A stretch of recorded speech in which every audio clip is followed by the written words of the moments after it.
Welcome, one and all, to yet another episode of WIC TV. It's a cross-ideological space where we come together to talk about issues both political and cultural, from the silly to the serious. And today, gang, we have a show for you. I've gathered an elite team, if you will, of people that I respect to discuss how can Democrats, in the current political climate that we find ourselves, where we have, as Democrats, the lowest approval rating we've had in years.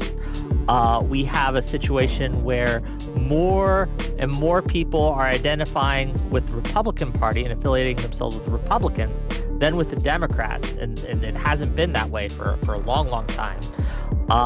When the Republicans control the White House, they control the Congress, they control the Senate, when they control the judiciary, right? What can Democrats do to turn this around? Why is this the case that Republicans seem ascendant? Why is it the case that Democrats are so poorly regarded by the American people? And what could be done to fix it? And we've gathered a team to talk about it, and I'm going to give the mic to them to introduce themselves, to give them some brief opening thoughts on this, and then we'll just get into the discussion. Thank you all for being here. Glad to see you, and we're going to get into it. Eucharist, we're going to let you go first. Hi. Hello. Hi. Yeah, I go by Eucharist online sometimes. My name is Philip. I teach political science. I mostly do political theory, but occasionally talk about American politics when I'm forced to. NotsoErudite, what do you have for us? Hi. I think where the Democrats have gone wrong, I think, is kind of global. I also think that there's probably not a perfect answer. I think there's going to be a lot of speculation. There's an unfortunate thing where at all times, as in the way with social media and a whole bunch of kind of wave and socio-cultural based fields, I suppose we could call them, there's no perfect answer. There's just a lot of speculation and hopefully informed speculation. Renee, tell people who you are, what you do, and why we should listen to you. Go ahead. Hi, I'm Renee. Thanks for having me. I research social media and influence. I study actually more the infrastructure part, like how do different features and different affordances give people particular types of reach, how do ideas spread across platforms, and how do influencers and crowds kind of shape reality and shape public opinion. I'm really interested in how public opinion is formed today. How's it going, everyone? I'm Trace. I am a writer, law student, and the co-founder for the Center for Educational Progress, a think tank focused on excellence in education. And politically, I consider myself something of a disillusioned centrist who just registered Democrat as sort of an invasion of the party, a way of saying that I think that the center needs to become a little more muscular and a little more willing to get involved in taking the game of politics seriously. Leftists will say, well, Kamala's appealing to the center is what lost us the election, right? And then you have the more moderate Democrats who will say, well, no. Us not disavowing our extremists is what cost us the election. Is this infighting indicative of broader systemic issues that the Democrats have, or is it simply just the result of, well, we lost, so there's going to be some finger pointing that's going to happen? What do we think? And it's an open discussion, so just jump in. Go ahead. Not all at once. Sorry, could you reframe the question more succinctly? I feel like Sure. I got lost. Are we in the middle of a democratic civil war? I don't know the answer to that exactly, but I did. There was a great article in Washington Post this morning. The headline was "A Populist Uprising Stirs Among Democrats Furious at Their Leaders." And I think it's probably true based on that reporting and based on, just the general vibes that there's a large part of the base that feels like there isn't leadership, one, and two, that the leadership that there is doesn't really represent their interest. And so the people that they do grab onto that they say do represent their interests are people like AOC, who seem to be doing effective politics and doing some economic messaging as opposed to what they feel like is sort of lost cause social messaging. And so, I mean, it seems like there's disaffection broadly. That might be indicative of what you're calling a civil war. I think they're also visibly out there, right? I mean, that's the, as far as people who actually know how to use the moment, know how to get attention, know how to, I mean, if politics is a game of attention at this point, which I think it is, then it is the younger generation. It is people like AOC, whose politics are personally very far to the left of mine, who is actually inspirational in that regard, as far as like, here is someone who who knows how to harness an energy and move it forward, whereas then you have Chuck Schumer, by contrast, who is completely invisible, just not even in the conversation.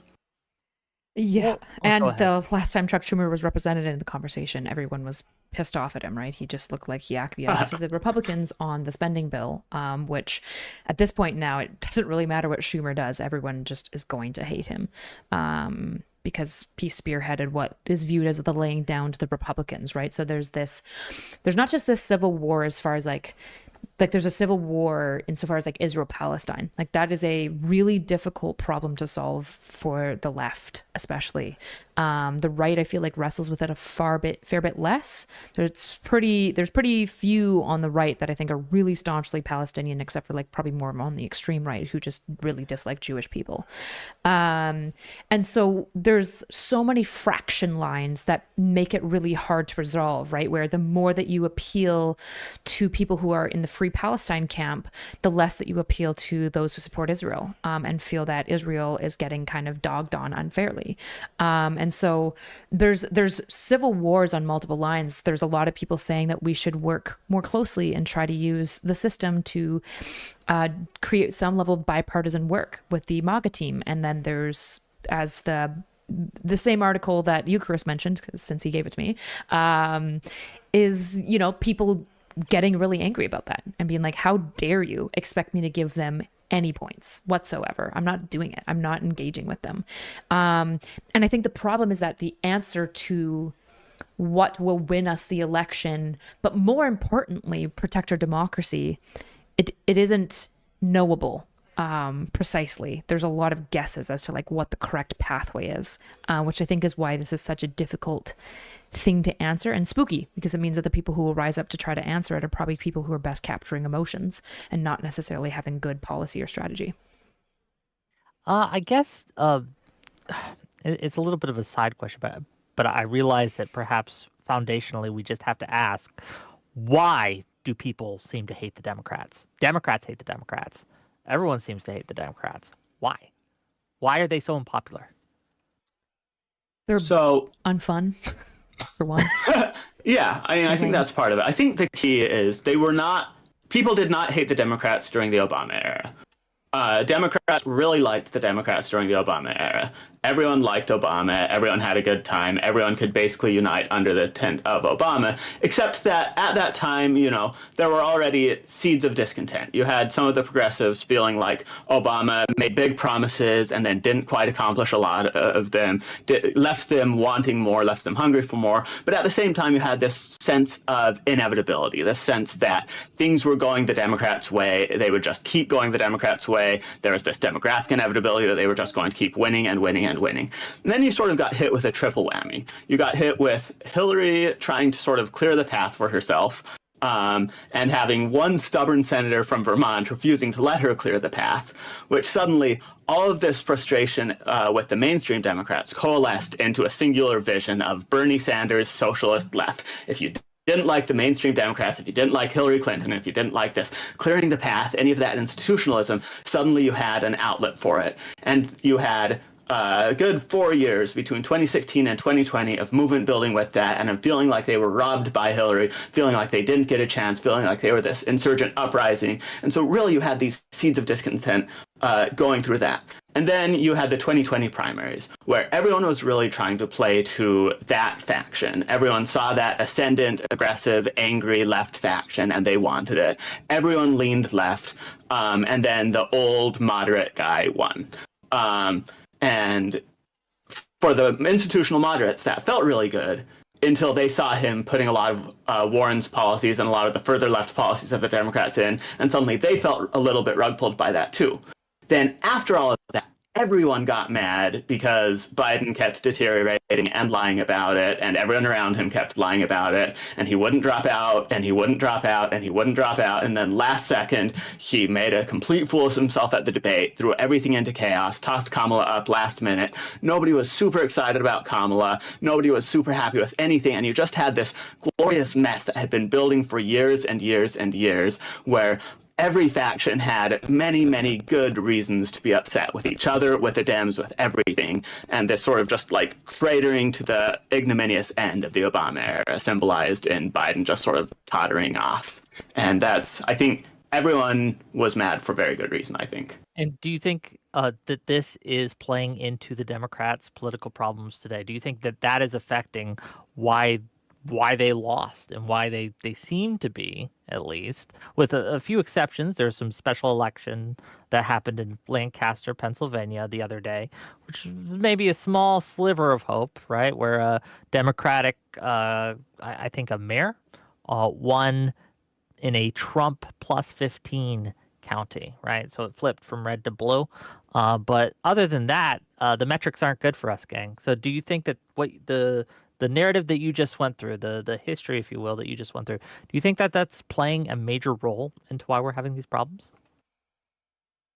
Yeah, I think, well, I want to emphasize it's not just why these problems are there, but why it feels like such a civil war right now.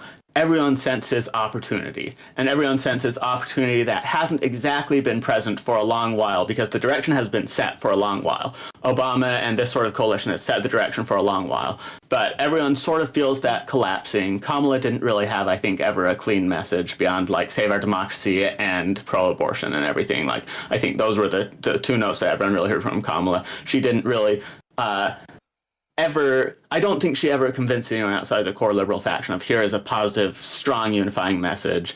And so you have these different factions who have been sort of waiting, sort of eager, sort of sitting in the wings, reluctantly saying, well, if this is what wins, then this is what wins. But as soon as you lose, then that if this is what wins goes out the window. Knives come out and everyone says, well, this is my chance to assert myself. This is my chance to set the proper direction for things. This is my chance to say, no, I actually was unsatisfied with this and this and this and this and this and this and this. And winning is something that cures all ills. Because they lost, all of these cracks are going to be very, very visible and are going to be very, very relevant because in 2 years and then in 4 years, people will have very much an opportunity to set a longer-term direction and a core unifying vision for the Democrats in a way they didn't have. And I think everyone's kind of aware of that. I think one of the things that I get tripped up of on the analysis is I think there's micro ways to analyze how Democrats have failed, and then there's very zoomed out meta ways that we can analyze. And I think until we can agree to some degree on like a through line of the meta, the micro is going to be really hard to manage as well. Because when I look at the Democrats, I think you, Tracy, put it very, very well. There isn't like this unifying front. There's a lot of opportunism and people kind of fighting for the leading position. But fundamentally, Democrats don't stand for anything. They became increasingly soy post 2016. Like unironically, the fact that like they're not fun to hang around, it's very lowbrow. It's a very, I'll be the first to be, which to be fair, everyone here is significantly more educated than me, so I can be the dumbass here. But it is, there's a problem when you spend time with left people, if anyone is further left than you feel hostage to their sensitivities, right? And I think it creates this very disgusting feeling towards it. And the problem is that these feelings, they aren't the thing alone that changes the election, but they get captured onto all of these other micro and national level issues like economics and policy and whatnot. And then the emotions lay over top of it of being like, yeah, the last time I talked to a leftist, it was really unpleasant. They were like super condescending and rude, right? And I think all of these things kind of blend together to create this national ick that I think people broadly have for Democrats. And it seems like the only people who still like Democrats are by and large the people who are like very status quo, are just kind of like, but things are fine. And nobody wants to listen to those people, hear from them. And I think most people can agree things aren't fine. Like things aren't fine. We are actively having our institutions like assaulted right now. So I spent 10 years in San Francisco from 2011 to 2021. And this is blue and bluer, right? And I don't usually talk about, when I was on Twitter, my politics were like front and center because I would get very involved in the San Francisco political conversation. And anybody who followed me like knew that I would really weigh in very heavily on certain local politics. I have always found local to be much more interesting than national because that's where I feel like I can really have an impact. And that's where it's much less about particular affiliation and much more about what particularly in California, the propositions, like the extremely niche dynamics of California politics give give a lot of participatory power through, what ordinary citizens can do. You can get something on a ballot. You can recall a school board, for example, as we did. You can recall a DA. You can actually do quite a lot. And I don't usually talk about my personal politics except when I'm advocating for something.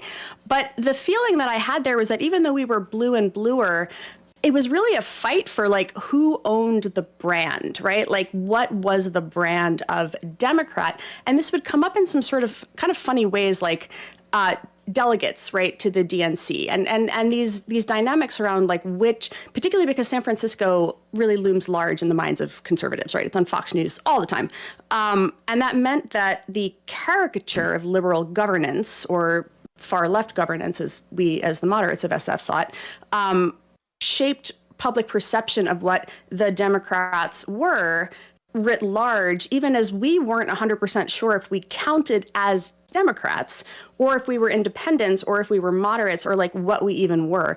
And so being there was this sort of interesting experience of feeling like you didn't quite know what the tent of the party encompassed. You knew you weren't MAGA. so what was left, right? You felt in some ways like maybe you were almost closer to the bulwark Republicans at times, or to the that sort of sphere that had splintered off, the sort of center right, center left alliance that was starting to come together around, can't we just have good normal governance? But that's not necessarily a party brand. That's just a very basic desire, and it's very hard to build a brand around we would like basic competence, please. And so that's where I think this question of what is the party and what does it stand for? When you don't have a brand, it's very hard to argue that somebody is the standard bearer for it. And this is where I think you're seeing that civil war that we have always had in San Francisco play out at a national level now. Yeah, I my uncle, and this is a little bit of a personal anecdote here, right? But my uncle, when I was growing up, solid Democrat, voted Clinton, voted Obama, voted Kerry, right? Voted Al Gore, voted who was the guy that ran against Reagan in the first term? Anyway, he's a solid Democrat until about 2013, 2014. He was interacting online with people, and again, he's an older gentleman, and he was told over and over and over and over again that he wasn't really a Democrat because he didn't believe in X, Y, and Z. I've been told I'm not really a Democrat because I don't believe X, Y, and Z, right? I'm not really on the left. You're just a whatever, right? You're a crypto rightist and things like that. And I think that this, to kind of put it to as Erudite put it, right? It creates this icky feeling. I don't want to talk to leftists. I don't want to talk to Democrats. They're icky, right? They're going to tell me that I'm wrong and bad, and no one wants that. Other than simply just purging these people from our ranks, I'm not sure how we can do that. What's the solution here, right? How can we get people to understand you can't just go around calling everyone not a Democrat, because eventually they're going to believe you and start acting accordingly. I don't know. What are our thoughts here? Yeah, I mean, you're asking essentially about this, the purity testing culture, and I think I talked about this a little bit before too, but there's this dialectic that has to probably be established within liberal left perspective broadly, which is there has to be core principles that we stand around and are non-negotiable on, which is probably something like strong institutions, democracy, due process, multiple rights. But then there, on top of that, has to be a intolerance of purity testing, but not a kicking out at the same time, right? There are certain people that probably shouldn't be under the tent of the left, which is probably going to be people who are anti-democratic, right? Like anyone who's a tanky, anyone like that probably shouldn't be associated with the Democrat Party. The issue is that most of the Democrat Party engages in some level of purity testing and some level of kind of lefter than the soyism, essentially. And so there also has to be a bit of a cultural reckoning where people I think chill out a little bit. I think a lot of the leftist soyism and holding people hostage to your offense is probably going to have to get rooted out to some degree at a bit of a top level of just somebody leading in a way that's I'm sorry, I just don't care anymore. And then being successful probably by utilizing populist rhetoric, I would suspect. But I think we have to be careful, because in the process of course correcting the Democrat Party, we can't also fall prey to just kicking everyone else out of our party either, because then we have no one.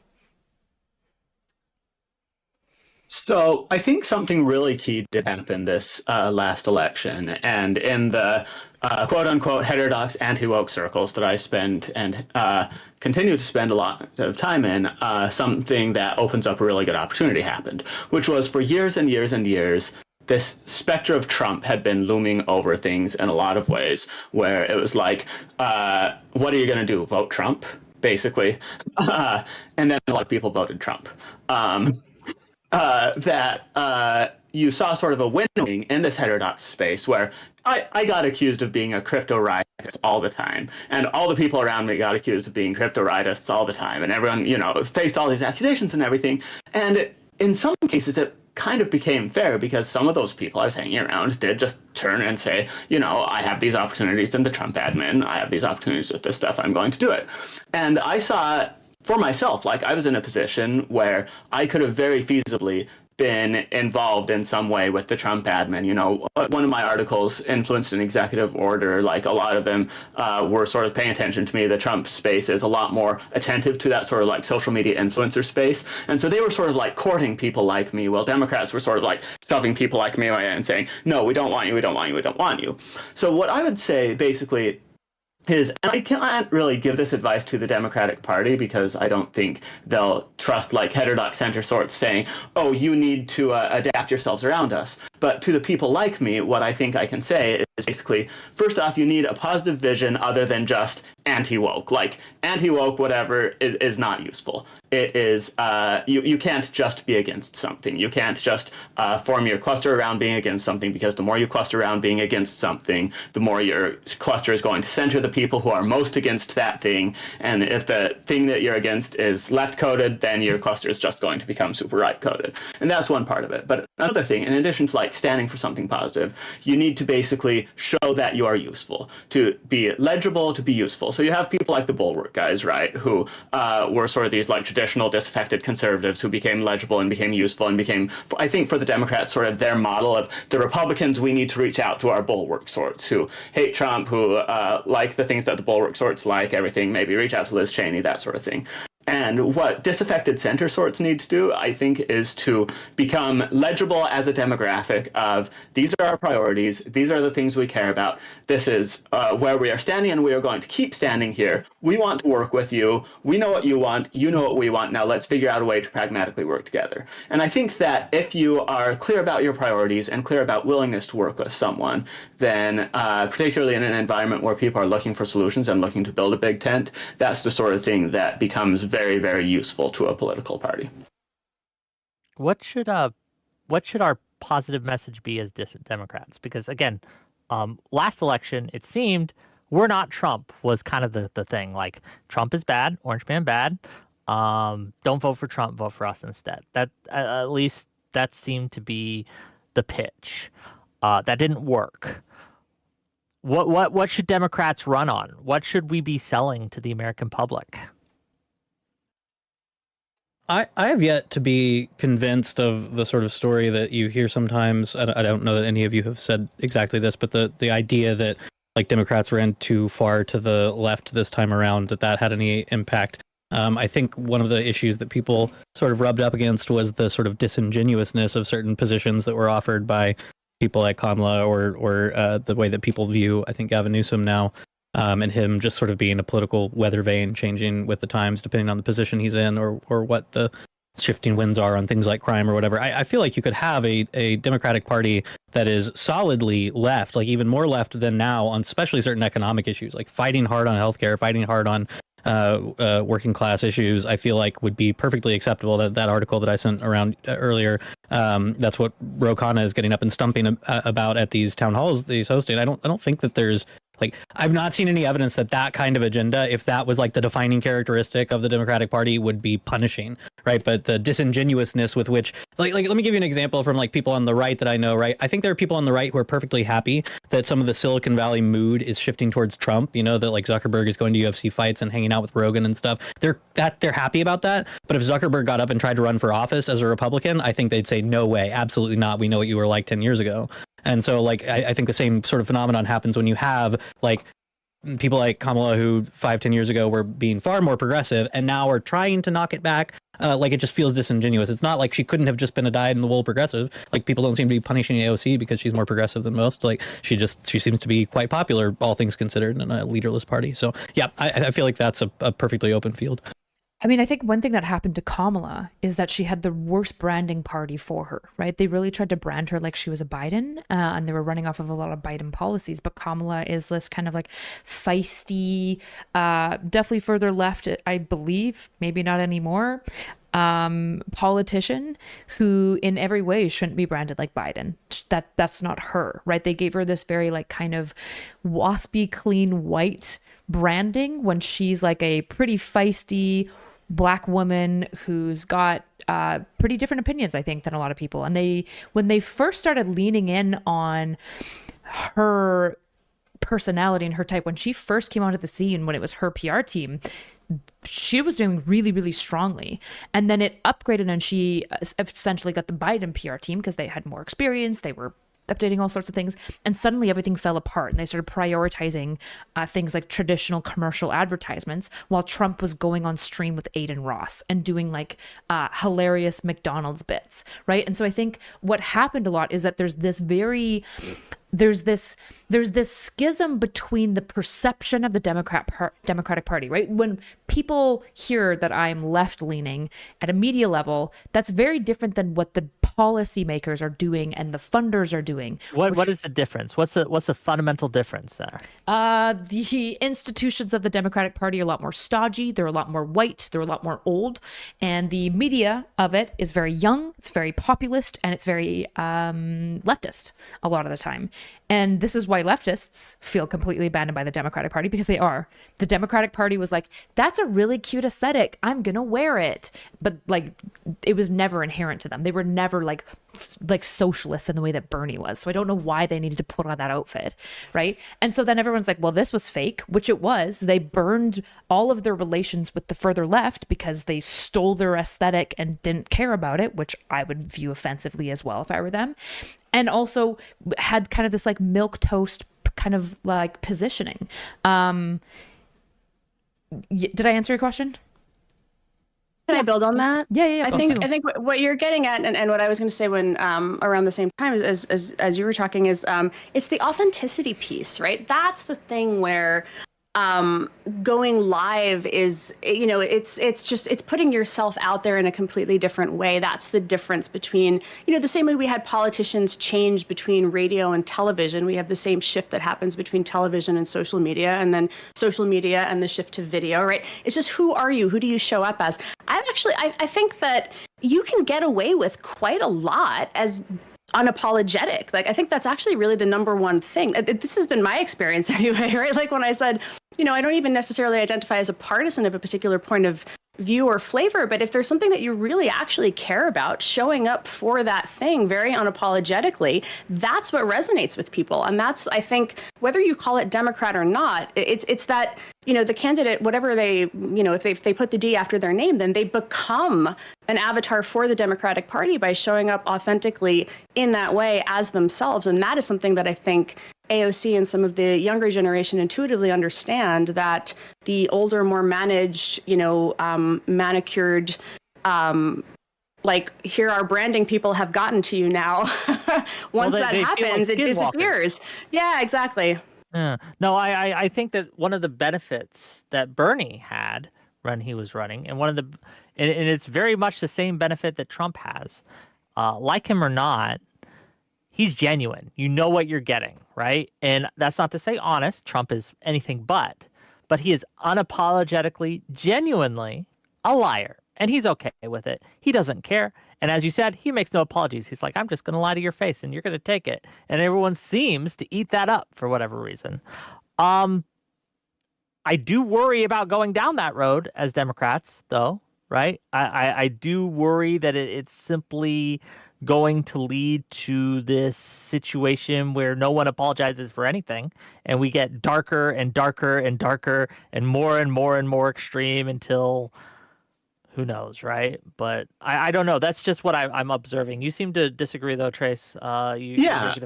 Go ahead. So I think that you're completely right that what Bernie and Trump share is authenticity. I think because Trump was both authentic and rude and loud and crude and a liar, people are starting to feel like, oh, you need to be rude and crude and loud and a liar and unapologetic about all of these things to be authentic. And I don't think that's true. I think that people resonate with the authenticity and resonate with having a clear vision and this unapologetic being willing to fight in pursuit of that vision. I don't think that I think there are high elements of that you can take and low elements of that you can leave. And in terms of like a specific vision, to unite it around, I think also part of the struggle has been that all the liberals who are like trying on this like air of leftism, and I think I'm not sure that I was completely right about this sort of like putting on a costume of leftists and everything. The problem is that they can't articulate any values distinctions from those guys. So all they have is, we're a little bit less of a pure version of you guys who would totally be with you guys if there weren't all these barriers in the way. But like, anyway, and it comes across as really unconvincing because it's really inauthentic and unconvincing and really like focus group tested. I think one angle of hope for this is, Ezra Klein and Derek Thompson have been on the abundance tour lately and have been talking about focusing on abundance. What is scarce that should be abundant? What is difficult to build that should be easy? What inventions do we need that we do not yet have? Where are the ways that governance has been failing in nuts and bolts ways? What are the things that Democrats can do to make things function better, to make things work better, to streamline things, to make things effective? And I think that they are a little more unifying and friendly almost than I would be in it. I think they need to be a little bit more pugilistic and make a few more enemies with it. Because right now, what do you mean by that? Make a few more enemies with it. What does that mean? So let me give you an example. Ezra Klein just went on Gavin Newsom's podcast, and Gavin is nodding along talking about how much he loves abundance, and he loves the book, and all the ideas in it are so brilliant, and it's so good, and here's why California either can't do them or has already done them, and why everything's good, and why it's all great, but he loves the book so much, and it's so fantastic, and he's so grateful for it. And I think what people need in that faction need to be able to say and need to be able to do is basically to draw lines and say, well, no, we are actually for this. We are actually against this. You are getting in the way of this, and either you are going to get out of the way, or you're not going to pretend to be on our side if you're not actually. But yeah. So Ezra, so in your opinion, your advocacy for is Ezra Klein to go on to Newsom podcast, and when Newsom does that kind of schmarmy, suck up, blow smoke up your ass type of thing, to say, stop blowing smoke up my ass. You're full of shit. Here's why. Here's how you're in our way. Stop this fake shit.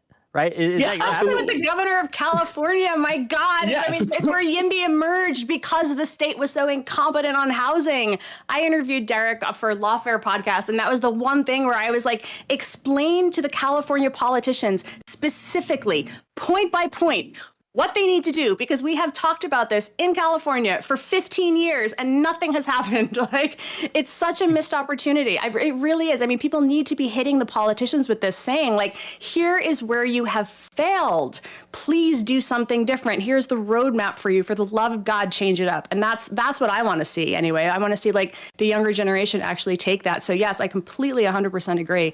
I don't understand how, I think in those moments, people move into a realm of deference. This is when I watch the Gavin podcast or the clips. Exactly. It's very deferential. And I think that per the point about being a little bit more pugilistic, right? Like, the internet functions on like beefs. There's like Venkatesh Rao's like incredible canonical essay, The Internet of Beefs, right? You need that. Like it just like, it galvanizes attention and makes people pay attention. And more importantly, it positions you oppositionally so that somebody has an idea of like where you are and where something is against you, so that there's at least like a sense of on the political spectrum like where you fall. Yeah, exactly. Okay. I think it's... Okay, no, I go ahead, please. One thing that I'd be really interested in, because I think, like, for example, I'm trying to think about people who'd be most critical of me for this perspective, which would be like, make more enemies. I'm actually okay with that. I think there are some people that we have to kick out and some people that we don't even need to kick out. We just need to say, I'm sorry, we're going to stomp on you, like, out of the way, and you can come along with the bandwagon when you feel comfortable, right? One thing that I think is really interesting is that the leftists would say, for example, they're like, we've been willing to stomp the whole time. We've been doing that the whole time. We've been offensive. We've been rude. We've been calling people out. And we're the ones you're complaining about.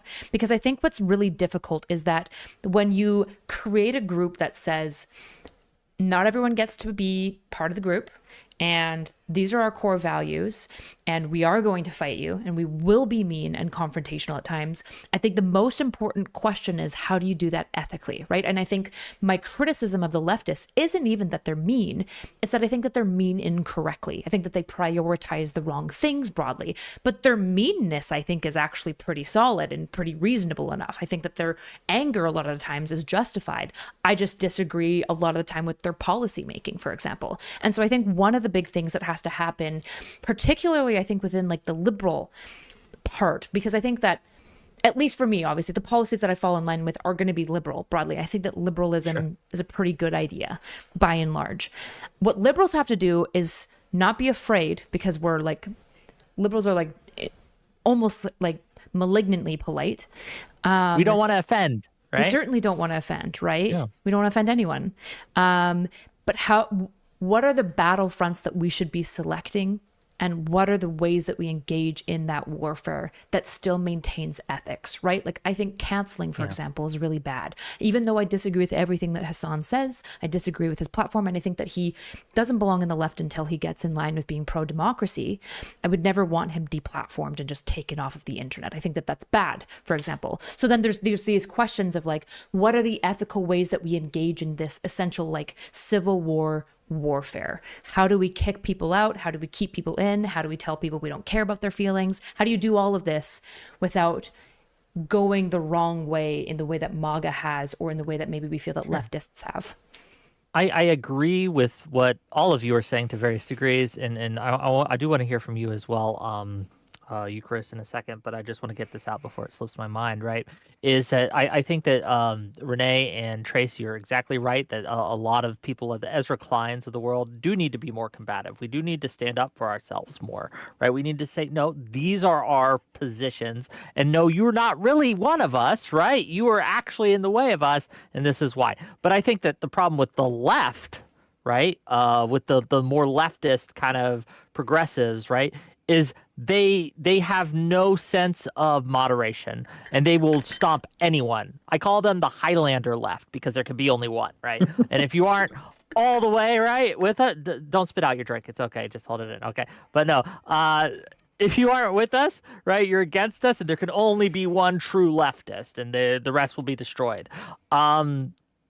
There's got to be a middle ground here, right? There's got to be a middle ground here. The reasons that the left, as you were saying, Erudite, isn't something we want is because they have no sense of scale. They'll just hit anyone, and we don't want that. We need to pick our targets, as you said. But that's my thoughts here. But I really like the idea of being more kind of finding an enemy to run against, and using that enemy in a way to define yourself. I like that idea. Eucharist, I want to give the mic to you. And I see the super chats. We'll get to them at the top of the hour. I promise you.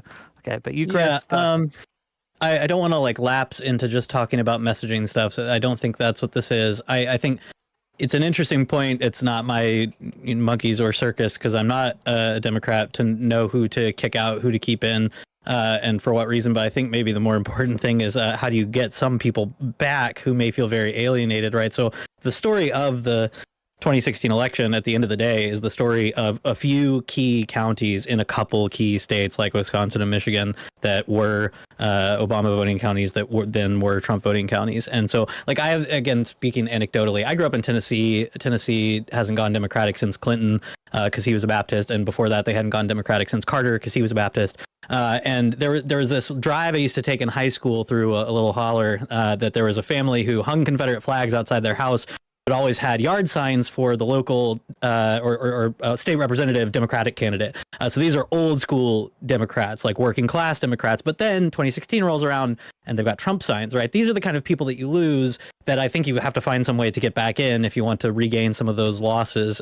Or maybe we're going through a partisan realignment. We can talk about that later. But I think those are the kind of people that you need to not alienate. You need to understand why people voted for Trump and find some way. Now is the perfect opportunity, by the way, with 25% tariffs on cars kicking in and paychecks looking not as good as they were before. Now's your chance to sit down with these people and say, what is Trump actually doing for you that you thought he would do? What's from the Democratic Party, I think Trump sold himself magically by sheer and utter lies as the candidate for the working class, where Hillary was the aloof, like we were talking about at the very beginning, the person sitting in rooms with donors and Wall Street, doing Wall Street speeches rather than caring about working class interests. I don't think Trump is a representative of working class interests, but he convinced enough people of that. Not a lot of people, but enough people in the right places.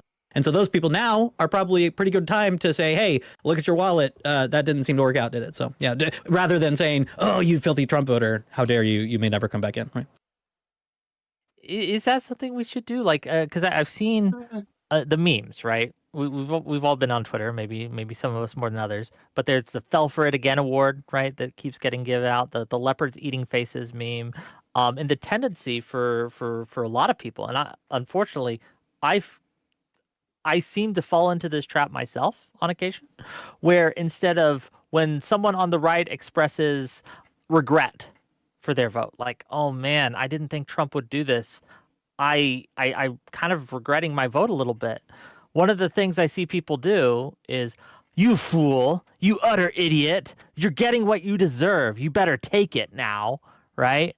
And I worry that that's going to be the way we go forward with this is we use it as kind of like a bludgeon against. I was thinking about this a lot today, actually, trying to figure out, like, how a lot of people would say, at least in like our social circle, that like Malcolm X and Martin Luther King Jr. were both required for the civil movement. How Malcolm X was kind of like the negative side that everyone could shit on, but if he wasn't agitative in the way that he was, Martin Luther King couldn't be so contrasted as like this good, peaceful guy, and make people so much more empathetic with him. I don't know if I agree that the Malcolm X, like especially the violent elements, are necessary, but I do wonder if a balance between shaming and empathy is valuable, because the issue is like there is a certain amount of bludgeoning that needs to happen, and there's also people that need to welcome those who were wrong in. I very much wonder if we need both. We need like people who are both. And what would, like, when you say there's some people who need to be bludgeoned or there's some bludgeoning that needs to happen, can you give me examples? Okay, any MAGA person who is basically completely dismissive of the Pete Hegseth debacle, the Signalgate or whatever it's being called now, but was Whiskey Leaks. Whiskey Leaks? That's way less cool than Signalgate, but whatever, fine. But we're mad about the Hillary Clinton hard drive scandal, they've just forgotten their principle, right? If they have this security clearance issue, which I think was semi-legitimate with Hillary Clinton, though I think overblown, but by and large there's a valid concern about like her having things documented, whatever. There's procedures for a reason. You cannot be mad about that and not even more angry about this. You can't do it, right? And so individuals who are not acquiescing on that, I think, should be bludgeoned over the head. But I do think that there should also be some people that when they, for example, I saw like Rob Noor like the other night like make a tweet being like, guys, like, can we stop coping about this a little bit? Like the language game is bad. It's small, but I'm willing to reinforce it. And I also think it's okay that some people are really mean to them. I think the problem is that the tent has to probably let both in a little bit. We're going to fight with each other, but I could be wrong. I don't know. Like I'm predisposed towards the empathy side, but there are some things that are so intolerable that I don't think I can reasonably expect the Democrat side to be empathetic toward, even though I might be willing to be. I think there's a certain aspect of which there's a certain sense in which, rather, that Democratic voters and people actively involved in the party might have to get comfortable with the fact that you need really heinous people to win. So, for example, right, some of the big bleeds, like not that Trump won these demographics, but some of the big bleeds year over year into the 2024 election were like black voters and Hispanic voters. I don't know how to tell some progressive Democrats this, but black voters and Hispanic voters are very socially conservative in many areas, even when they vote for you, right? They have views that you might consider pretty heinous on certain social things that you feel very strongly about, but you need those people, right? So you're going to have people in your movement that you if your goal is to, anyways, I think you know this, but as regards the sort of people who are fighting, well, this stuff doesn't matter about the Hegseth thing, I think you're right. Like, these people are loons. I don't know if those people are ever winnable, and I don't know if they're the sort of people but also I think they're the kind of people who might say something like that in a Twitter fight, and then 4 years from now might be voting against Vance, right? I think they might be the kind of person whose wallets are hurting enough to where they go back to the Democrats if the Republicans don't pay off on their promises. I am curious what Renee and Trace think about the bludgeoning thing. What level of bludgeoning, if any, needs to happen, in your opinions? I'm just really curious.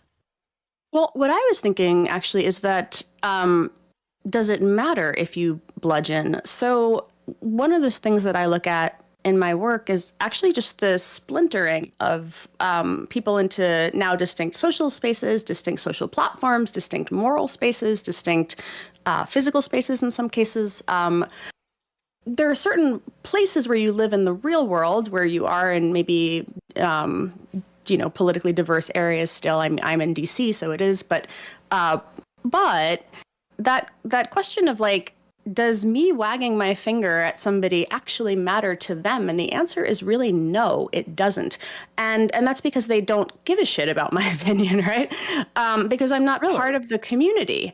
And no, because it is actually the correction comes from somebody who you respect. If you're criticized by somebody that you don't care about, it actually doesn't matter. I'm sure that everybody in this room can think of a moment in their life where if you're a vaguely public figure, you get yelled at by people on the internet, and you're like, whatever, who gives a shit? It's just some asshole over there who doesn't like me, doesn't trust me, is smearing me, whatever. You can completely disregard the opinion immediately, whether there's agreement to it or not.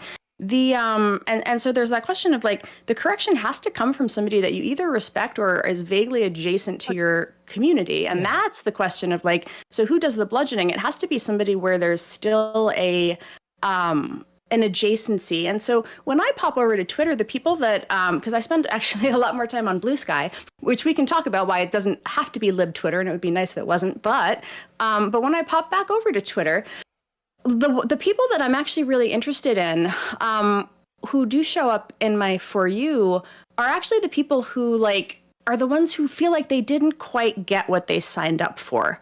And I'm very interested in those people and their criticism. I don't care what the people on the left say, because them saying MAGA are hypocrites. MAGA doesn't care. It's the people who are either in the heterodox spaces or adjacent or the tech right, who are like, hey, wait, this actually isn't good. Those are the people where the bludgeoning would matter. Those are the people where the criticism has some impact. And that's where I think it has to come from. And that's what I think is actually interesting. Yeah.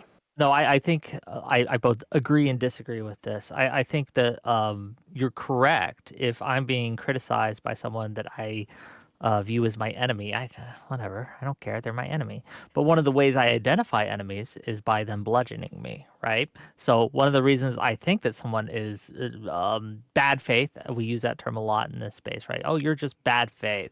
One of the reasons that I can tell if someone is bad faith is how much bludgeoning they're doing. So I wonder if there's a chicken and egg situation going on where if you bludgeon enough, then it switches off their ability to actually care what you have to say. But I think you're exactly right when we are going to be looking at what are Trump voters going to be dissatisfied about? In what ways do they feel Trump has failed them? But it's very hard to gather that information because, at least, again, on the outskirts of it, right, not being in it, they have a very closed system in the fact that you don't criticize Trump publicly. If you do, you're out, right? You are not a member of their crew. So I am curious to see how that will play out. But I want to hear from Trace as well on the bludgeoning thing. What do you think? Yeah, so there are a few threads to pull together. And one thing that I want to focus on immediately is, Eucharist, mentioned the idea of like a few counties were super relevant.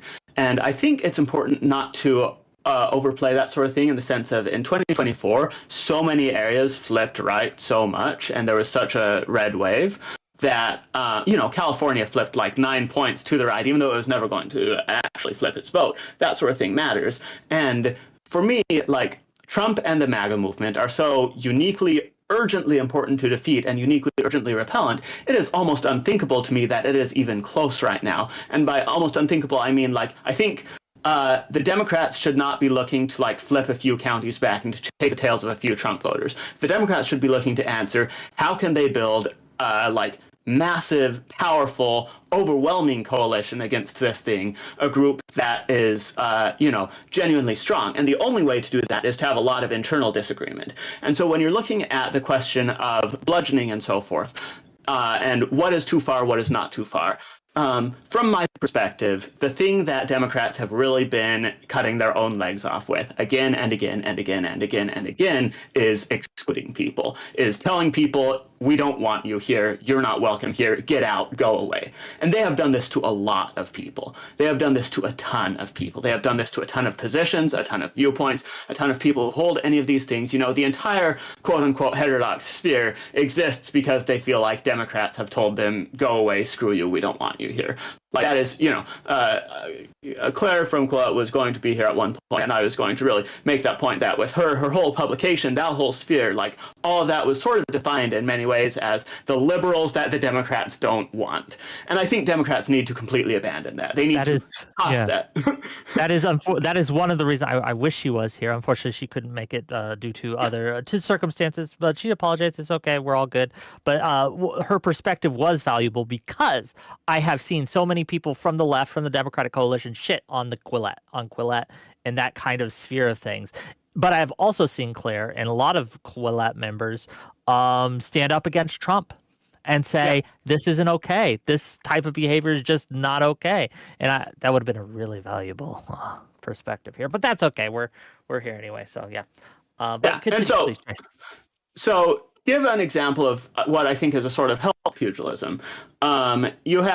There's a leftist who's been really active on Twitter lately, Cassie Pritchard at Cahobian Devil on Twitter, who I find really interesting because she's sort of been trying to lead this like aggressive Chapo type left guys towards, hey, you actually do need to persuade people at some point. If you're on the 20 side of an 80-20 issue, you can't purge everyone from your tent. Here are all these tools that you have abandoned, and here's why they're important again. But when I talked with Cassie, like, the interesting thing about it for me is that neither of us were under any illusion that we agree about most or even a lot or even many things. Like, neither of us were under any illusion that our subcultures are super compatible, that our perspectives are super compatible, that anything other than our common goal to defeat Trump and the MAGA movement was there.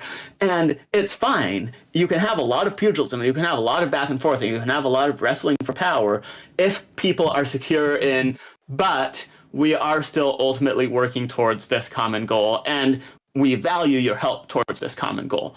You can fight with people a lot if they are secure in their position, and if they don't feel excluded, and if they don't feel like they are being dismissed and cast out and shoved aside. There can be a great deal of fighting with that. So I think it is absolutely appropriate, in particular, like against the MAGA movement. Look, I'm a centrist. I've always been a centrist, and so I sort of take my emotions of some of these things as kind of gauging what is and is not going to turn centrists off. Like, Trump sucks. Elon sucks right now. The MAGA movement sucks right now. I'm not really looking to build a lot of common ground with Trump and Elon and say, oh, these guys are doing such, they're misunderstood. All the Republican supporters of them are misunderstood right now. I'm not in a mood for common ground, and I don't think anyone to the left of me is at all in the mood for common ground with that, and I think that's fine.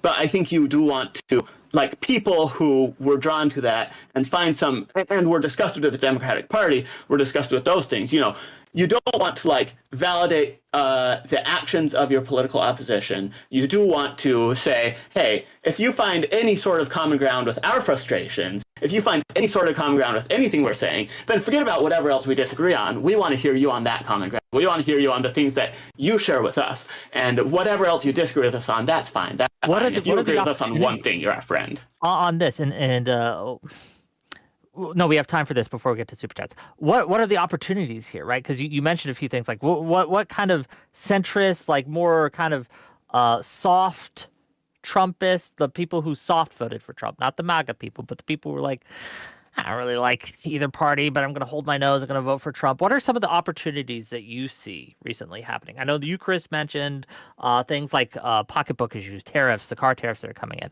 What are the big kind of opportunities do you think that the Democratic Party should really focus and hone in on here? And this is to everyone. Go ahead. The disproportionate percentage of federal workers relative to the population that are veterans are somebody that you could hone in on, right? These are people that may have been Trump voters and probably now are pretty upset, right? That's a base I feel like you should be building. Those people should be at every one of these town halls, every rally you have. These are the people you need to be dragging up there that are like, I thought this was for me, and then he fired me for no reason. Like, this is a bit like, these are the people you need to be, I think, really leaning heavily on. I agree. I think the stuff that's coming out of the town halls, I've actually been surprised that you haven't seen Democrat leadership boosting them more, because that is where you're seeing like the real populism kind of coming out of that. People who've just lost their jobs, who are realizing that the cost of living is not decreasing, that they are not getting what they thought that they were signing up for, and that does make them, I think, reachable. How do we make like a cultural shift, like at the Harry Sisson cancellation? I think it was a really unfortunate example. I know it's like a small potatoes type of situation, but it's a really good kind of micro example of, you know, the person who outed the whole story was Republican, like a Republican MAGA delegate. But by and large, the left jumped on it really hard. He got disavowed by Dean and Parker, right? There's a lot of people that don't want to work with him anymore. Just real quick. I'm not an expert on the situation, but as I understand it, and you can correct me if I'm wrong, wasn't he just like texting a bunch of ladies at the same time? He wasn't clear about how many other people he was talking to at the same time. He was clear that they were non-exclusive, but he definitely like made it sound to them like there wasn't many others, and there was. So he was being an unironic womanizer, like for sure. Sorry, I didn't mean to interrupt. I wanted to clarify what he had done. But I think everyone would agree being a womanizer doesn't mean that you can't work on like democratic policy or like value liberalism, he's like or 20? Or that your voice. He's a womanizer? Yeah, he's like 22 or whatever. 20-year-old man? Okay. Right. And so, so how do you engage with that? Because there's a lot of women that feel frustrated that at this time and still, women are often still being mistreated, that even liberal men have sexism and a disregard for them and respecting them. And at the same time, he's a liberal pundit who... I'm not a big fan of his work personally, but it appeals really strongly to the liberal base, especially the liberal leftist base. So how do we deal with that situation? What are we thinking? I don't know. I think that like I'm sorry, I don't mean to interrupt, but like,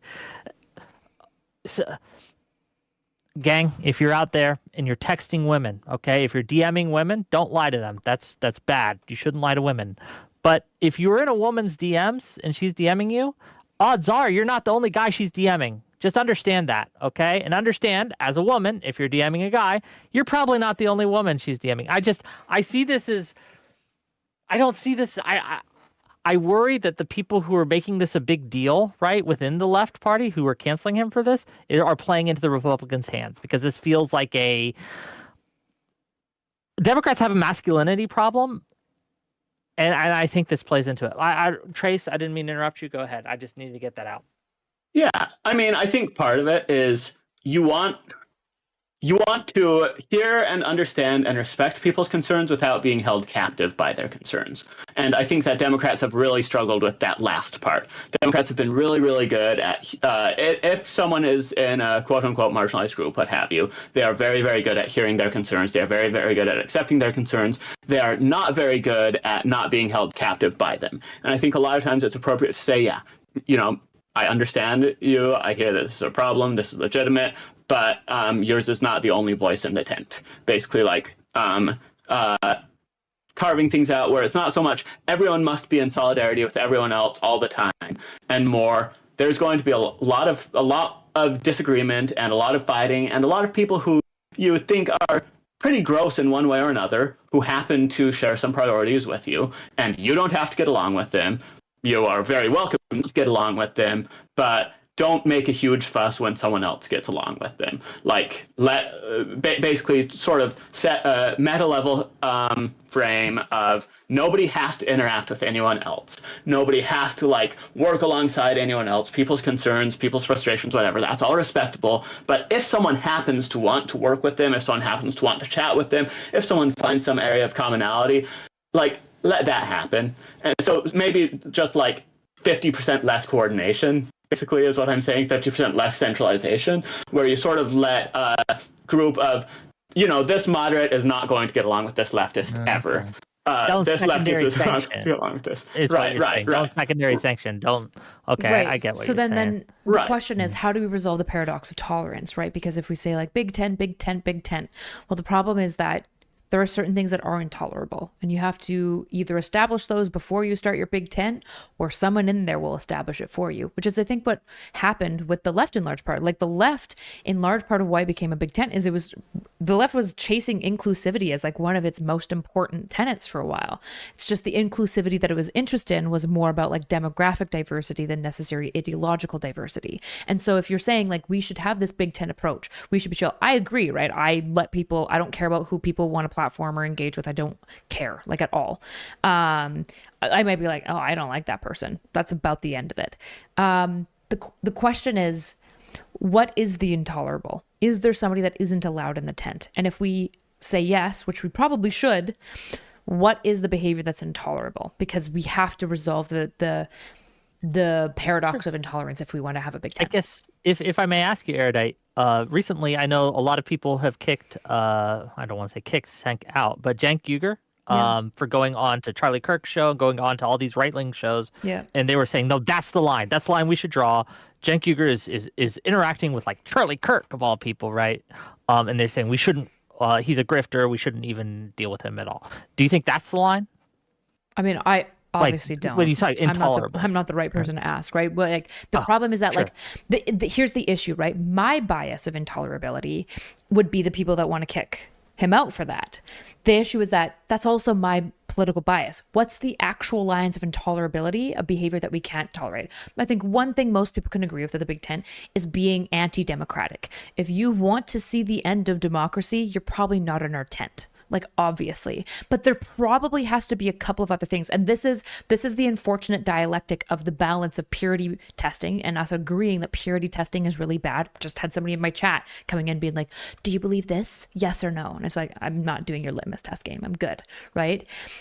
But at the same time, there are intolerable actions that can't be part of the Big Tent. What are those things? Or is there none?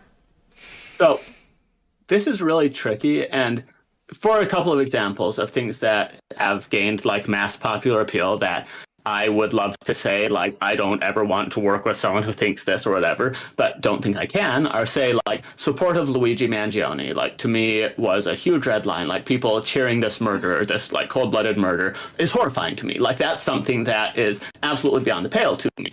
But like, it is also a mass popular movement, and saying like, oh, I want to cut that off, like, suddenly cuts a ton of people off. And there are a lot of things like that I could go into, that these are things that feel like bright moral red lines that I, would love to draw and do draw for myself, but these people still exist, and these people still vote, and these people still matter. So what I would say is, say something like YIMBY. If I am trying to get more buildings in a place, if I want to like loosen zoning, I don't really care what anyone else's opinions are, so long as they want to help me with this zoning stuff.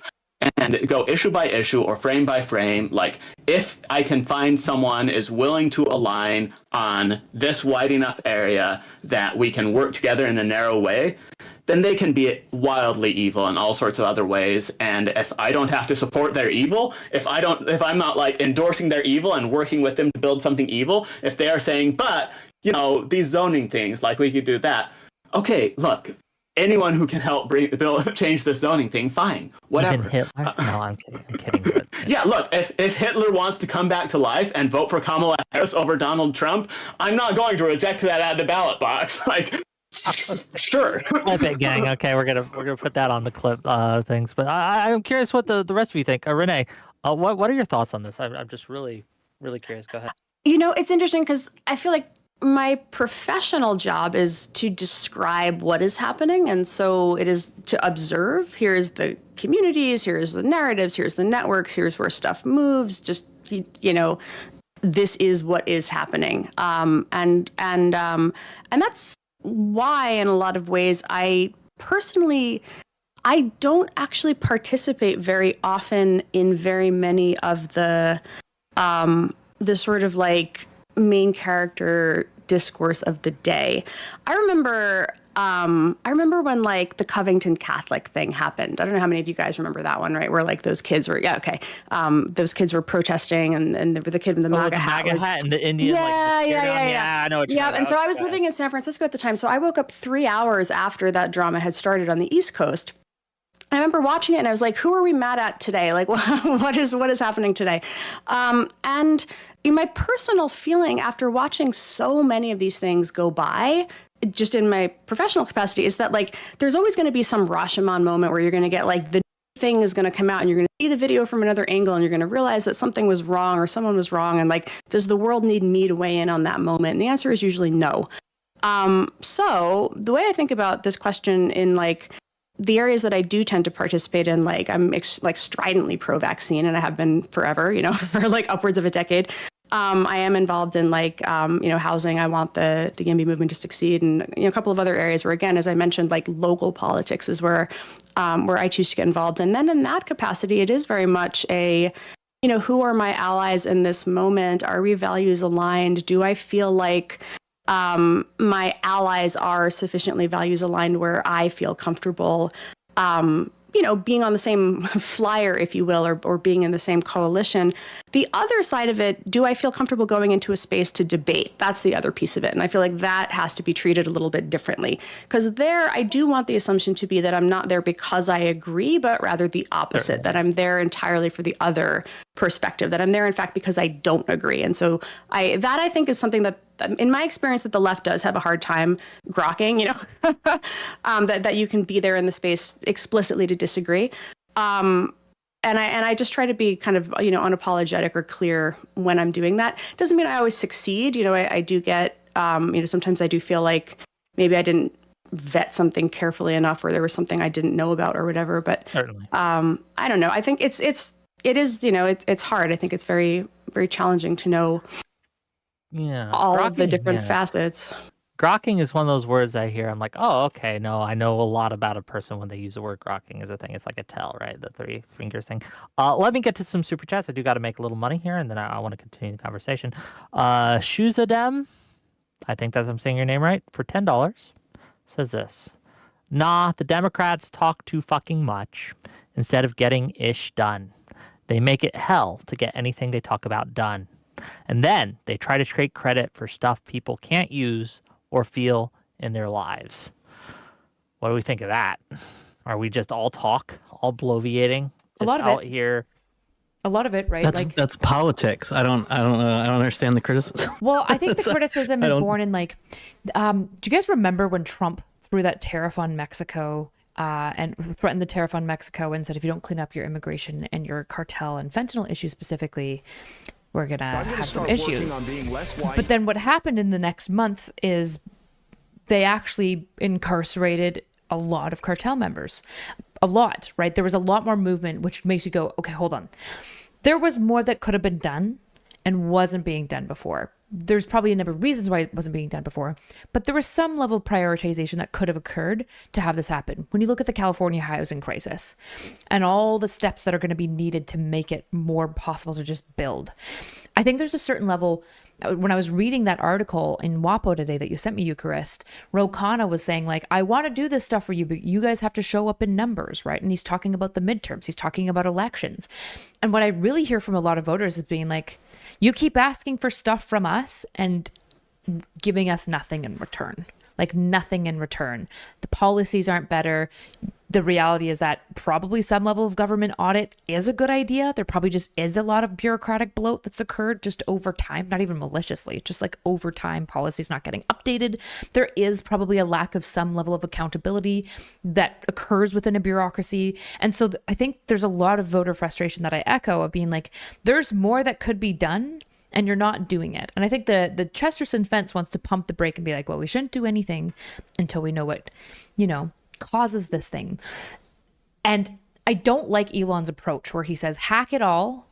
I think he even has a quote, you hack it all, and if you haven't, if Kill you're not, them all, let God sort them out. well, specifically delete everything, and if you're not adding back 10% of what you've deleted, you're not deleting enough. Now, I disagree like staunchly with that approach, but there's got to be something a little bit closer in the middle there, because the lack of political movement since 2008, let alone from like 1970, on super PACs, on massive issues with banks and the way that they are collecting up debt and making basically like a fully prospective economy that most people can't even begin to know enough to begin to compete on. Most people can't trade because they don't understand speculations, and they can't even begin to engage because the bar for entry is so incredibly high that I think there's a reason why people are angry and frustrated. And a lot of it is banal. A lot of it isn't any single person's fault, and yet it's the politicians that we look to correct it. And I don't see them doing that a lot of the time.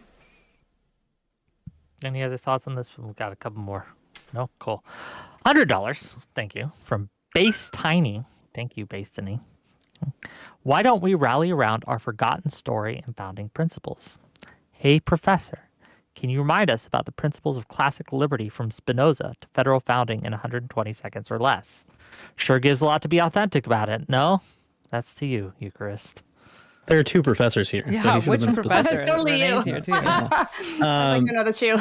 The conservative gets to talk about the founding. I mean, I will always tell people to read founding documents. I've taught a class on the political thought of the American founding a few times, and I think it's very revelatory. I wish more people would read it. Actually, I don't know if I can do a 2-minute like condensation of like American ideals as represented in like the founding and the framing and everything else. What I would say is I think Democrats have a really cool opportunity right now, which is you have one party who I think is very openly and obviously flouting constitutional norms, and you have the opportunity to sort of pick up the pieces and say, actually, like, we're the party of America and the founding and institutions Democrats and actually principles. do that.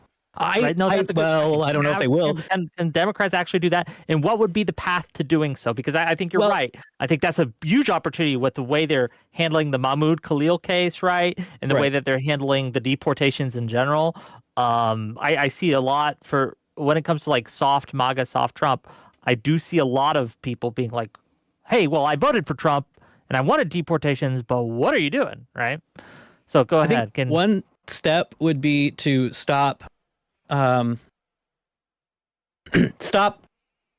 as if the people pushing for like civic education all need to be right coded. Like do your own work of pushing for civic education, because it is a fact right now that like these new civics institutes that are opening up at various universities right now, for example, lean to the right. In some cases lean very hard to the right. Some of them are actually more open and center of the road, but like those don't need to be just right leaning things. Like you can have left-leaning people who are also interested in studying these ideas in history. And so, yeah, take up the charge of civic education. Don't leave it to the conservatives to do it all.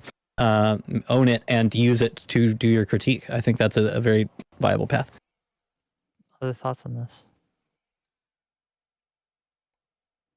Okay, cool. Like, I think the odds are that if you find somebody who like in academia or in public, like makes great study and reference to the American founding, the odds are they're going to be conservative. That to me is not by necessity. Like that doesn't have to be that way. So like more people who are not conservative should be taking up that kind of study and advocacy. Yeah. Okay. $5 from Shuzadem.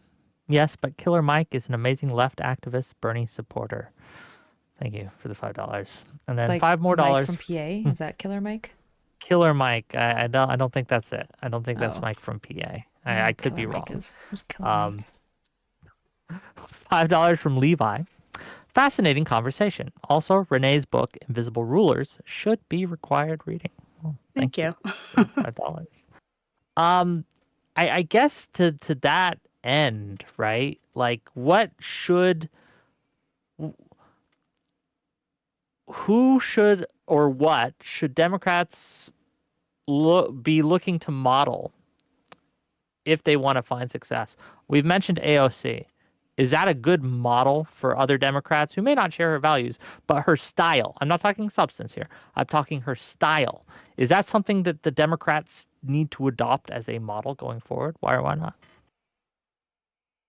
I think it's the she puts herself out there and engages and is she's very accessible. Do you remember, she used to go on Twitch. I remember watching her like make pasta one day, which I thought was sort of funny. Just a random, these things where I think I'm probably like 15 years older than her, it would never occur to me in a million years to like make pasta in front of people. Just this complete shift in how we think about presenting yourself professionally and communicating, and in what way you engage, in what way, like how you do it kind of casually from your car a lot of the time. Just I think that shift in unscripted moments that make people feel a connection is very different. There was this I'm trying to remember what the script even was. I don't recall what the specifics were, but people made sort of like a grid of all these politicians, these Democratic Party politicians who'd all been given the same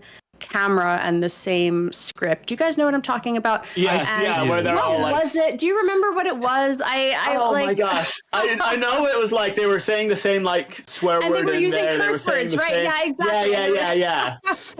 And I don't remember what it was. You have to script your curse words. You've lost the authenticity. It felt so plastic. It felt so plastic. I know what you're talking about. Go ahead. And clearly it didn't work because we don't even remember what the propaganda was, But so it's just this moment of, teaching people, like, I recognize that this is not a thing that, that if like going on video is like going live is not native to you. And it's not to me at all. Like I was not of the generation where like you did that. It was like weirdly narcissistic to take selfies. Like this was just not a thing that you did.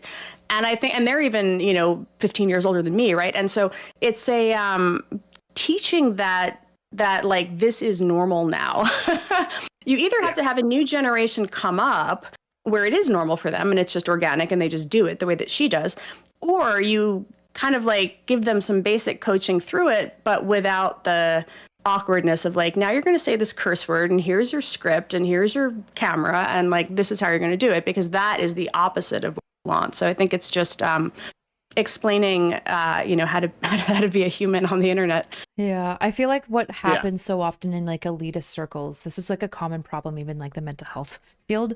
I remember being like basically just getting my undergrad, working in a forensic lockup with boys who had offended, and my supervisor always complaining about her PhD students and being like, oh my gosh, they just like don't get people, like they're so trained and they have no idea like anything about people. And I feel like this is such a common problem, is that like the increasingly level of education people attain, when on general the left tends to attain more education, in part I would argue because the left pushed the right very hard out of the university and then the right said see you, which was stupid of them.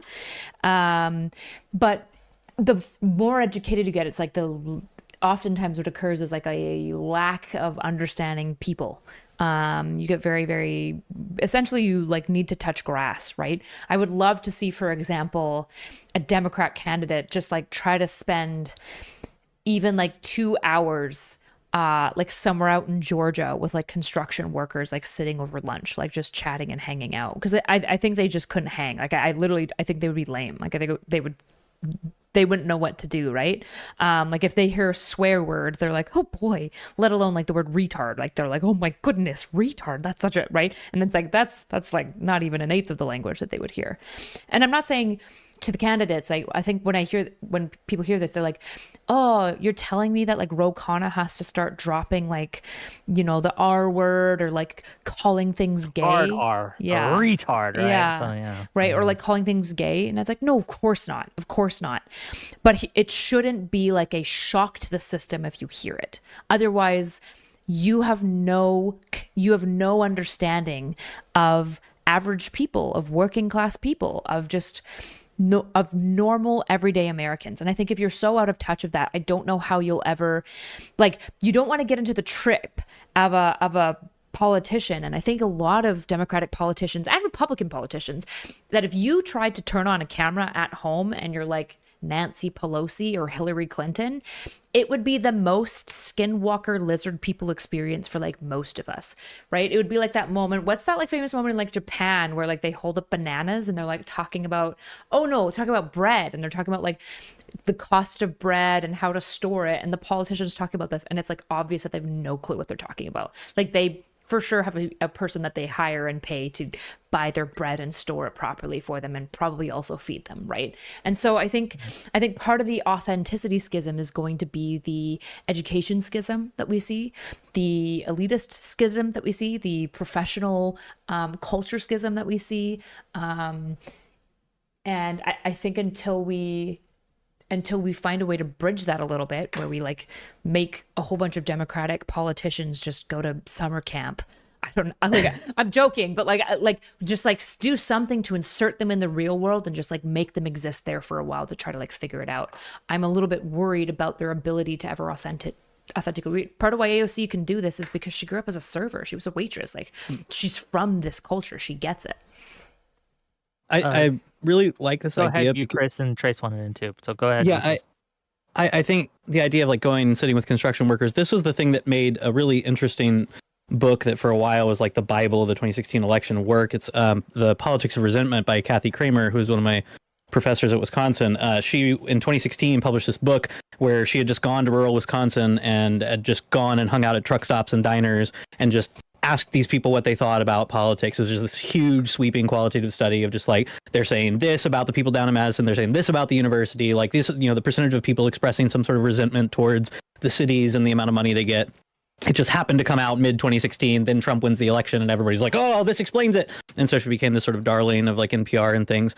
But I think one thing was really interesting about that study is she finds basically these rural working class white people believe a lot of things that are objectively untrue. Like they believe, for example, that the cities are getting more tax money per person than the rural parts of the state are, which is just untrue. Per capita, they're getting subsidized, actually. But I think what people honed in on in the wake of that was the untrue part, right? And it became, rather than like oh, look, she did the work of like getting to know these people and seeing what they feel and what they think and why, it became they believe fake things, and we got to convince them that they're so dumb, like they don't know the right things, right? And so I think the takeaway was kind of wrong, but the method was good. And so I just want more people to do the kind of thing that she did, which was like just go hang out with these people, see what they're saying, and find a good way to communicate with these people about the facts on the ground, but certainly don't condescend to them.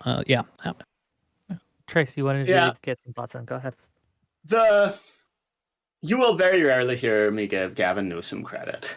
The one thing that I will give Gavin Newsom credit for is that on his new podcast, it is, despite I think many missteps he's made with it, it's really refreshing to hear a politician that high of a level just kind of chat with people about the nuts and bolts of politics. Like that part of it, I think, is surprisingly refreshing.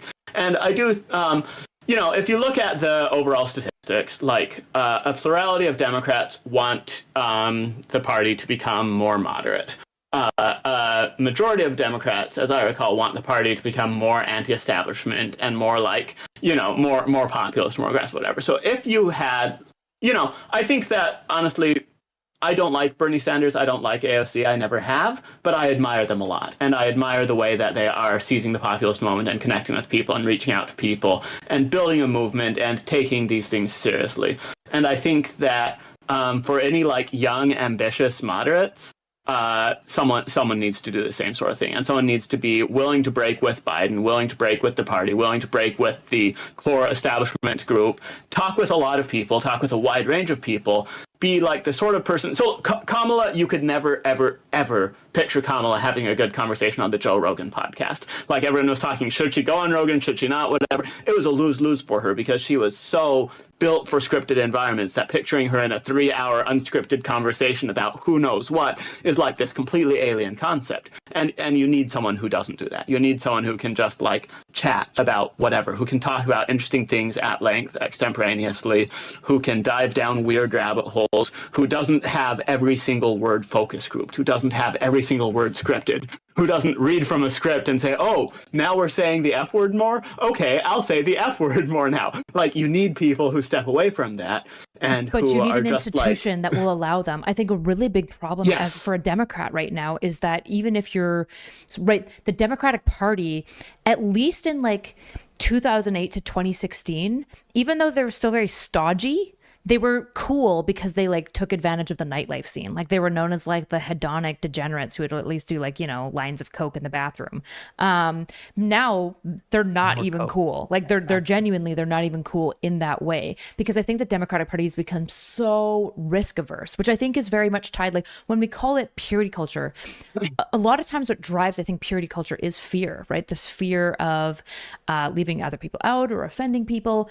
And so I think a large part of what has to happen for the Democratic Party to have some resurgence is literally unironically for them to like grow a bit of balls. Like kudos to basically Gavin Newsom for basically doing something that's different. But also he's paying as a result of it, like massively, because he's not that real. And he's just constantly like blowing smoke up the ass. Like the problem is that the authenticity that we're seeing of him is being like, oh, you're this guy. We understand this guy. And so there's also this problem of the Democratic politician culture and personality that's emerged, where like the reality is that like, I'm sure you've probably spent lots of time with politicians and politician staffers, and like everyone's kind of phony like that. You're expected to be. If you aren't, you're kind of fucked. And if you gave them more transparency, to be honest, I think it would be worse for a lot of them, because a lot of people would be like, oh, you suck even more than we thought. Like not only will the purity testers be mad because nobody's perfect in the way that we want them to be, but on top of that, every normal person would be like, you're weird. Like you're a weirdo. Like I can't picture myself getting a beer with you at all. And so I think part of what has to happen is that what transparency means in our culture, we have to realize is different than what it was 30 years ago. Because 30 years ago, people weren't getting like live updates from your Instagram. That was a level of transparency that wasn't even expected. And now it's like people are kind of wondering if you're hiding something if you're not giving them that. But on top of that, I think there's a lot of hiding and skeletons that Democrats, and probably, to be clear, I'm sure Republicans are just as bad. I just don't care about them at all and improving their branding.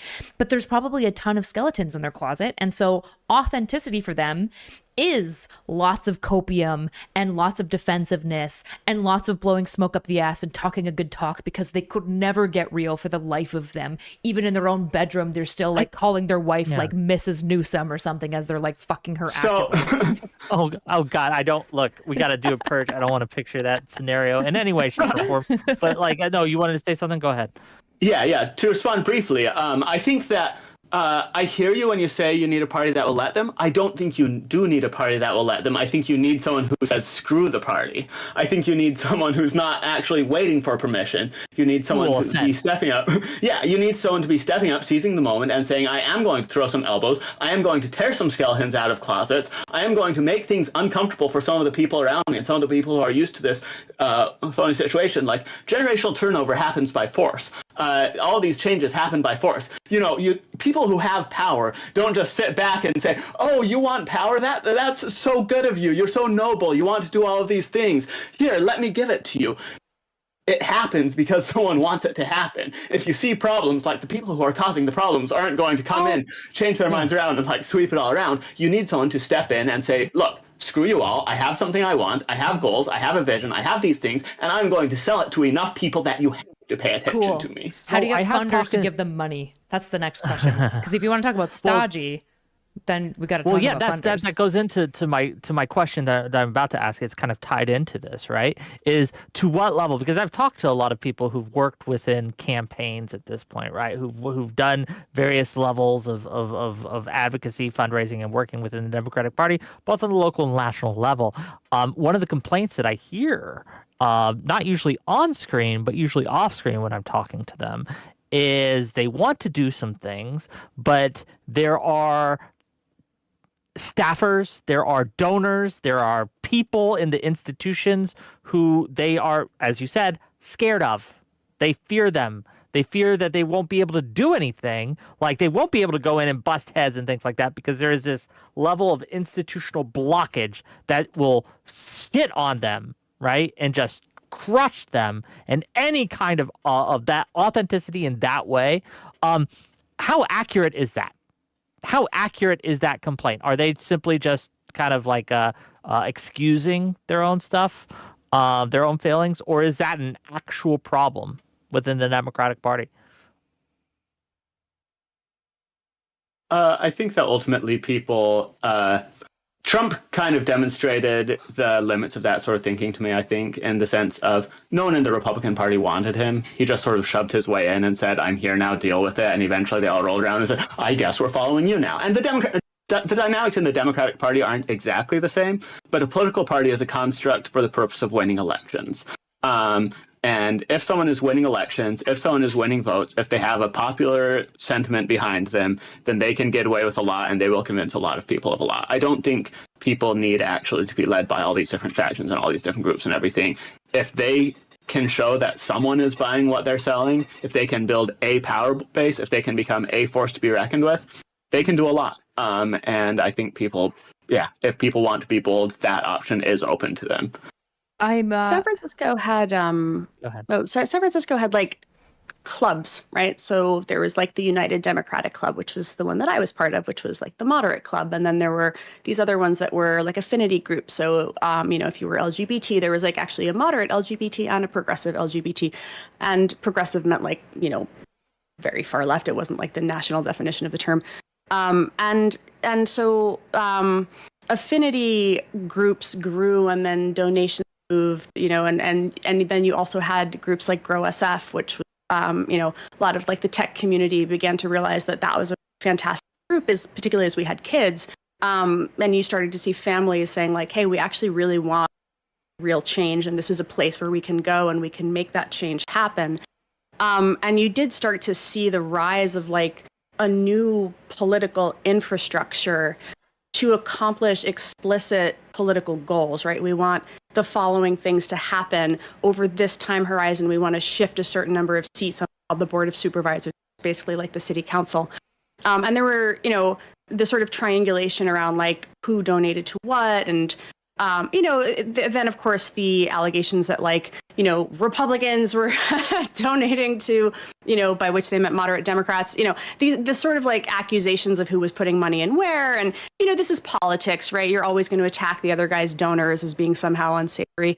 But, it was just this sort of interesting again, for me, like focusing much more on the local, but this microcosm of what you could do to build infrastructure to make change in a specific place with very explicit goals, like over a particular time horizon. And with really kind of the idea that if the existing party wasn't equipped to do the thing you wanted, you could build a different infrastructure and do it. And it was really like, now the meme is like, we can just do things, right? And that was exactly it. Like, we can just do things. And I left 3 years ago, so I don't know where it is now, but, I do still follow along as the Board of Supervisors composition has like foundationally changed in the election since I've left. So, more power to them for seeing having a vision and executing on it and building an infrastructure to do it. Yeah, I see Grow SF as a model for the country, incidentally. I think that it's one of the places that Dems absolutely should be looking. Really? Okay. As someone who isn't familiar with San Francisco politics, can you elaborate as to why? Are you an SF? No, Trace. You're not San Francisco, are you? No, I'm not an SF. I have a lot of friends in SF. And I've been following, Grow SF in particular, like I've been following them as a model, as just sort of this like technocratic, centrist, we want things to work group that's my politics. So I saw it and I was like, this is good. Right? Is it the policies that make it work? That's what if you guys are if both of you are saying that this group, this organization, this institution is a good model for how Democrats should adopt it, why? Sell me on it.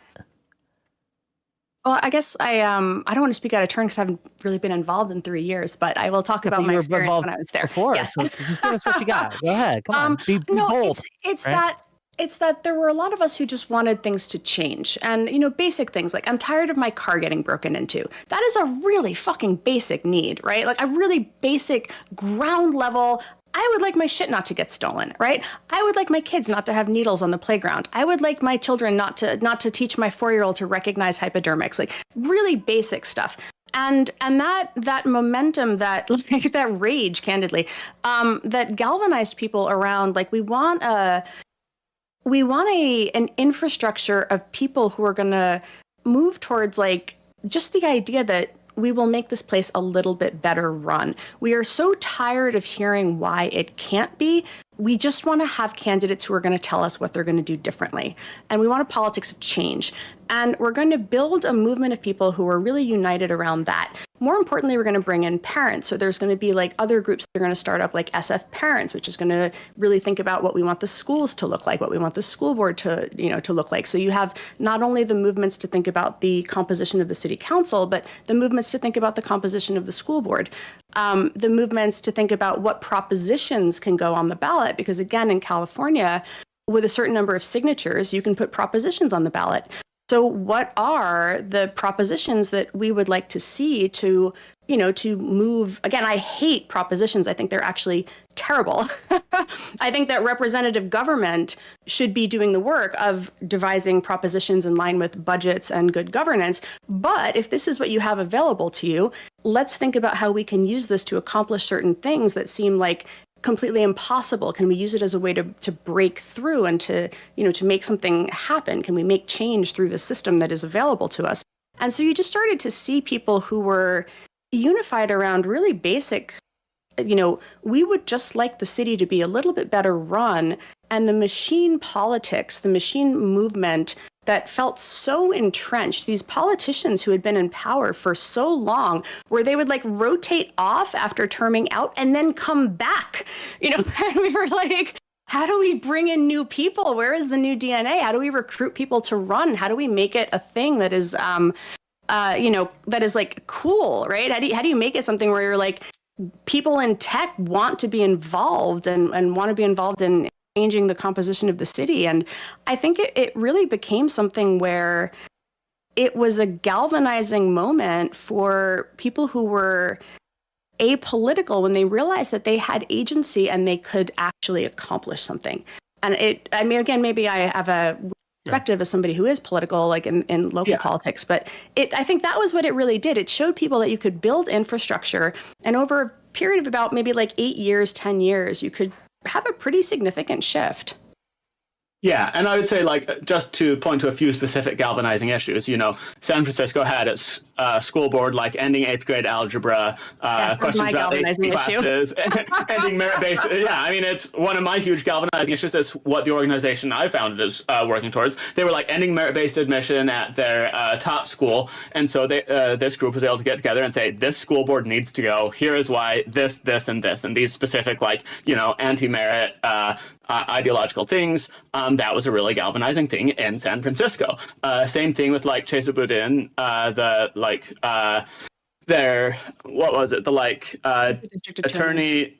The district attorney for San Francisco, who just was not like prosecuting a lot of the crimes that people wanted prosecuted, was, not contributing to public safety in the way they wanted. They were like, yeah, we want to recall him. Also, here's why, this, and this. And again, just like these moderate kind of technocratic unifying things. We want to build more houses. We want schools that work. We want low crime. We want things that are bipartisan in support, that even in San Francisco, you might hear some things and be like, this is traditionally associated with Republicans, sort of, that they would be like, look, we are Democrats. We care about these things. We're not going down the crazy lane of Republicans, but these are things we care about. And you can find a lot of apolitical and a lot of sort of disillusioned people that way who say, yeah, I do want schools to function. That sounds like you hate crime, but don't want to violate people's civil liberties? Try us, right? The Democrats, exactly. Right? We were like, wouldn't it? Care? 8th grade algebra. I mean, people, right? Like, try the Democrats. No. I agree with that 100%. Math, it's good. We should have it. Hey. Yeah.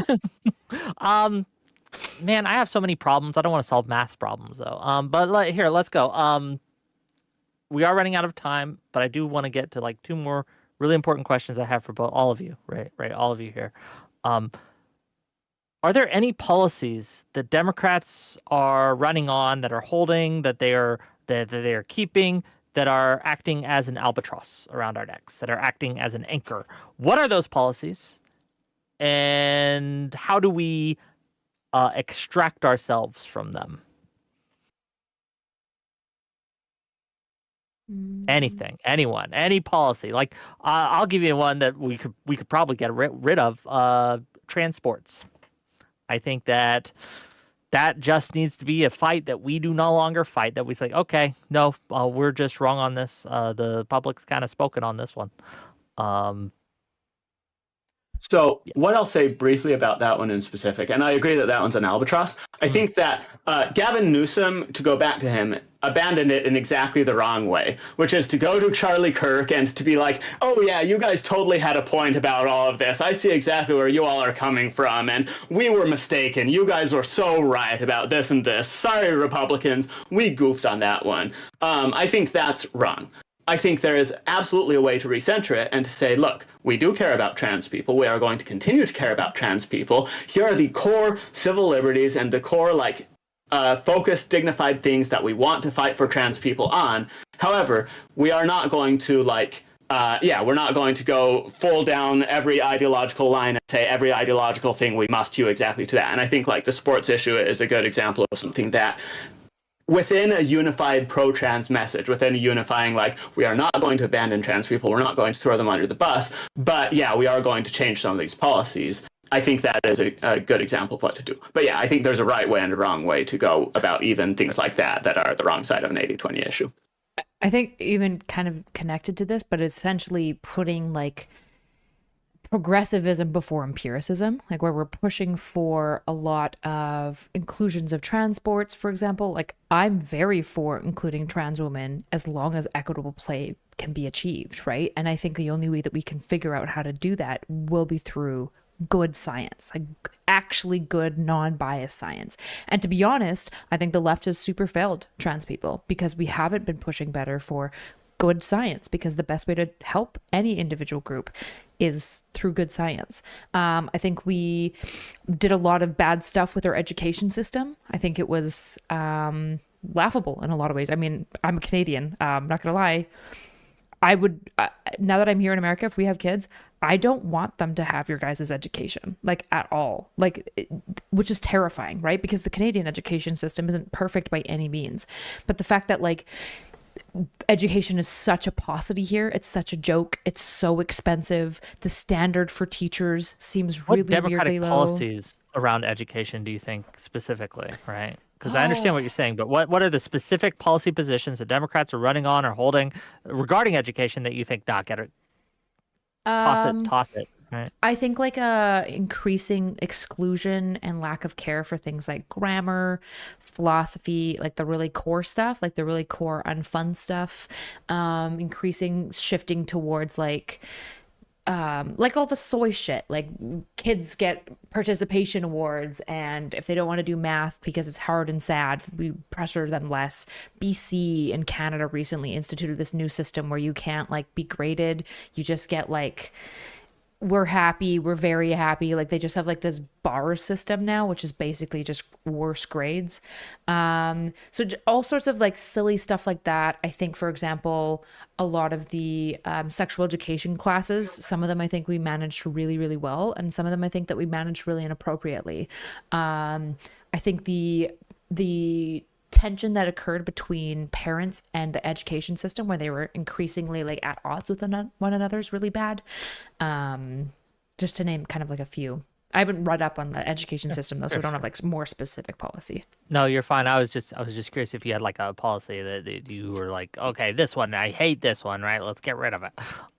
Any other thoughts on this? I'll touch that one really quickly, because I think much per the point that I don't think we should give up, liberty and the origin of the country to conservatives. I also feel like we should not be giving merit and excellence to Republicans either. Yes. This is a hill I will die on, right?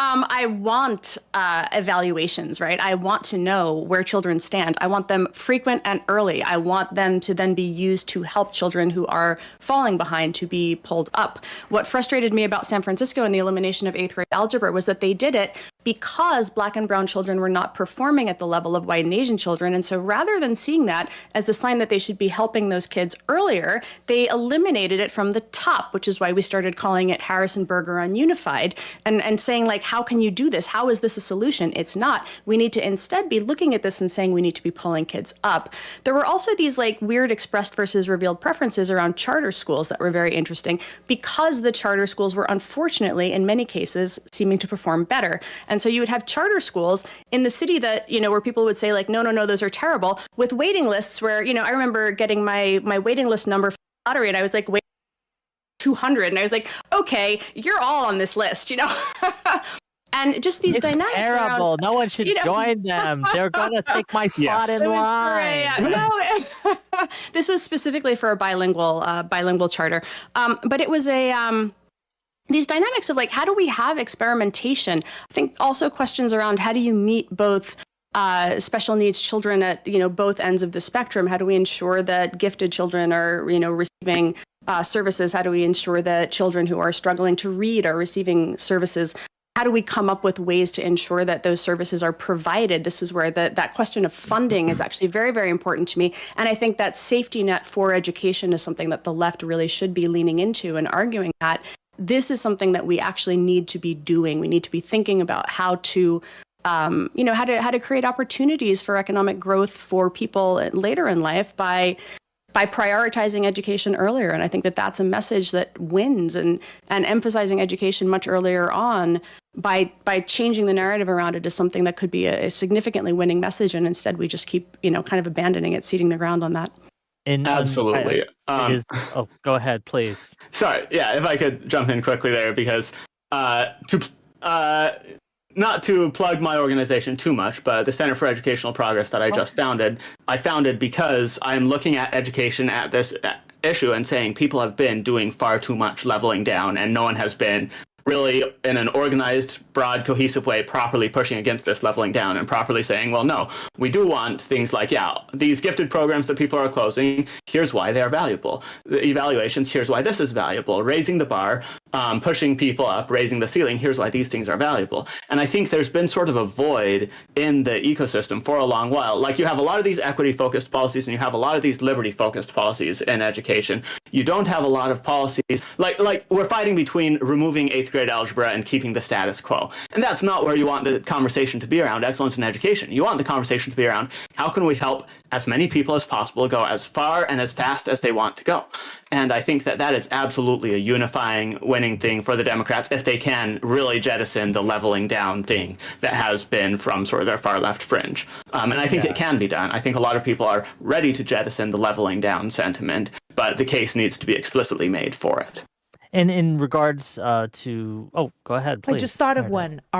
We had super weak immigration and mass amnesty policies. I think that was Dang really it, you chose mine. policy. I was going to get it. Yeah, I think our immigration policy someday, was pretty bad, right? I just objectively. Biden really tried hard to fix it with the bipartisan bill. A lot of Democrats were really, really, really mad about it. I think it was a really, really solid attempt at an immigration bill. But yeah, immigration, I think, has been a really losing front. And guns. Gosh, get over guns. We need to figure out a gun answer.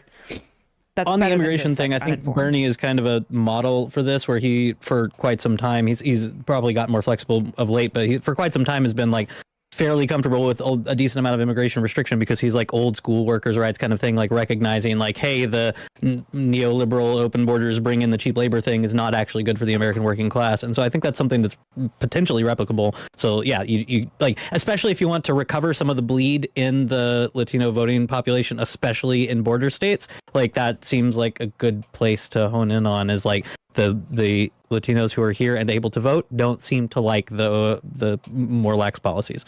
I also love the don't Harrison Bergeron our kids as a slogan is a good one. I'm always for a good one to get reference. So yeah. I do think that the when tying it back to the opportunity, right? I think this demonstrates in the on education, on merit, on immigration, all of these things that I think Trump and MAGA absconded, right? And it took and just ran with it, right? I think we're seeing opportunities now to take it back, right? And as I said, immigration without the racism and xenophobia, right? Strong border bills without deporting citizens and green card holders, right? Because we have no process for this. Having civil liberties, right, in our policies against crime. And look, if we can't take back competence from Trump, we got deeper issues, right? If we can't take out after the whiskey leaks, the signal gate, whatever you want to call it, right? If we can't take out basic competence in our leadership after look, I have better OPSEC than the Secretary of Defense. Okay, I have better OPSEC than the Secretary of Defense. Let that sink in. Some random no-name streamer, what, like 100 of you watching right now between Twitch and YouTube? I got better OPSEC than the Secretary of Defense. I take better care of our classified information than the people in Trump's admin. We got to do something with that, gang. We got to be beating people's, like we're talking about bludgeoning people. That should be something we bludgeon with. Okay, last question, then I'll let y'all go, and we'll get to closing statements, things like that. If you could tell the Democratic leadership, right, one thing, and they could change one thing about how they operate, what would it be and why? We're going to start with you, Chris. We'll go all the way around here. You, Chris, one thing. Oh, that's hard. One thing. I don't ask the easy questions. Come on, merit. Okay, we're raising the bar, as they said. I'm not going to ask you the easy questions. Yeah, I guess I like the go local recommendation earlier. Like, yeah, go get coffee with these people. Find somebody who voted for Trump who used to vote for Democrats and figure out why. The go local would be my. Okay, what do you think, Erudite? Be cool. Be more cool. Be chill. Like, unironically. Be more chill. Okay. What about you, Renee? You don't need to focus group it. Like, you can just read the internet. People are telling you what they want. It's right there. Just pay attention. Read the internet. Oh, that's great advice. What do you think, Trace? Tear the firewall down. Stop trying to cordon liberals and leftists off from the rest of the world and build your pure little bubble where you only talk to yourselves. Get out, be ready to talk with disillusioned centrists. Recognize you're not going to agree on everything. They're going to say some things that will that you'll find abhorrent. You'll say some things they'll find abhorrent. Be ready to just mix it up, disagree, and get used to talking to people again. Okay. Well, thank you all for being here. I really appreciate every single one of you for spending your time your Thursday night on WIC TV talking about the issues. If you've enjoyed this content, gang, hit that like button. Hit that subscribe button. If you're watching me on Kick or on Twitch, hit that follow button. Continue to give me money. I like your money. I will use it much better than the government will, so keep giving it to me. And before we go, I'm going to give each of these lovely individuals a chance to shout themselves out, shill what they need to shill, tell people where you can find them. And I have a link to every one of their stuffs in my YouTube description. And if you liked what they had to say, or if you hated what they had to say and you want to argue with them, you can go and you click on those links. You can find them and you can follow them. And I encourage you to do so. Let's start with Trace, and we'll give you, Chris, the last word here. Trace, closing thoughts. Where can people find you, etc.? Go ahead. Yeah, you can find me on Twitter at Trace Woodgrains, on Substack at tracingwoodgrains.com, and you can find the Center for Educational Progress at educationprogress.org, where we are fighting to bring a culture of excellence back to schools in America. Okay, thank you for being here. I really appreciate you taking your time. Always a pleasure. Renee, go ahead. Yeah, I guess reneediresta.com. I have a newsletter also on Substack, on Blue Sky, and then I write a lot at The Atlantic and at Lawfare. Well, thank you for being here. Really appreciate you. Go check her out, okay?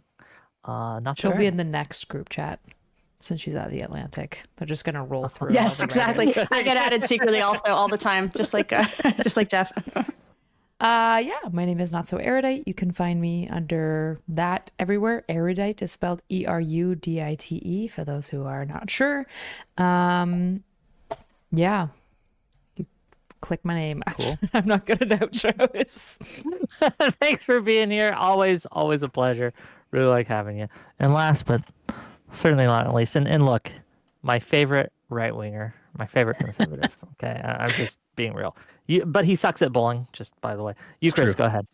Yeah, I appreciate the opportunity to be a token conservative. Speaking of Vonnegut references, I also write on Substack, everythingwasbeautiful.substack.com.